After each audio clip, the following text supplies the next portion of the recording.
that? Sure. How do leaders and followers differ when supporting a vision?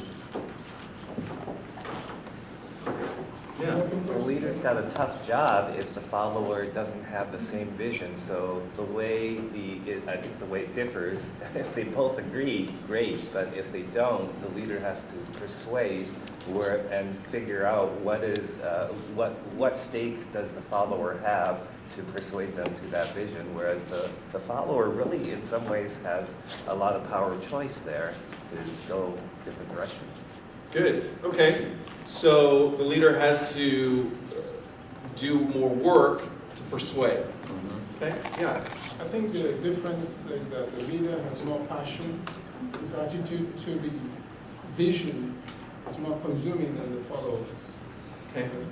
So he's got to have more passion. He's got to project more that passion Commitment to the vision. Okay. But you know what? I think that can backfire because if I have great passion for this vision, and I'm really excited, guys, and you should like this too, I might be sacrificing my connection with the followers, right? And I think that's the careful balance I had in this interview with the guy I did was I got to love the vision, but at the same time, I have to really care and hear these guys out to make sure they feel safe to change. Because the only way you fulfill a vision is everyone is going to be changing and getting out of their comfort zone. Things are going to be different than they were for the last 3 months. So I think you can oversell vision at the expense of really staying connected with your followers and respecting them. Good. Great point. Yeah. I think that the leader also has the challenge of figuring out how you implement the vision.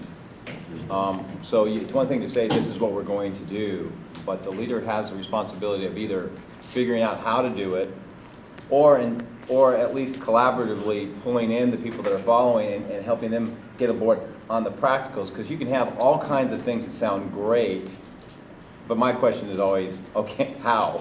Yeah. Right. Good. So So- the leader has to be concerned with strategy, not just the vision of it. Okay. Great. Yeah. But the leader's strategy could be to motivate other people to do all those things, because maybe the leader is not capable of necessarily doing the details. Okay. Great. All right. I think it's a challenge. How do I even communicate the vision, and how do I clarify the vision? Because it's one thing to have a vision, but then to articulate it is very, very difficult, I find, as a leader. And I find this, especially as Tim and I were working on our mission statement for our company, how do you take your whole philosophy and boil it down to 1 or 2 sentences, brief sentences that people can remember?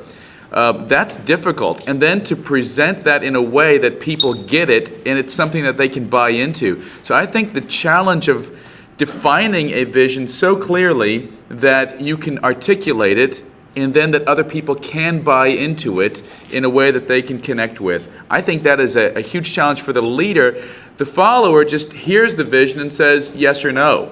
Or they see the leader and they may buy in to the vision because of that. But the leader is a big burden of communication that I think we take too lightly, that I take too lightly.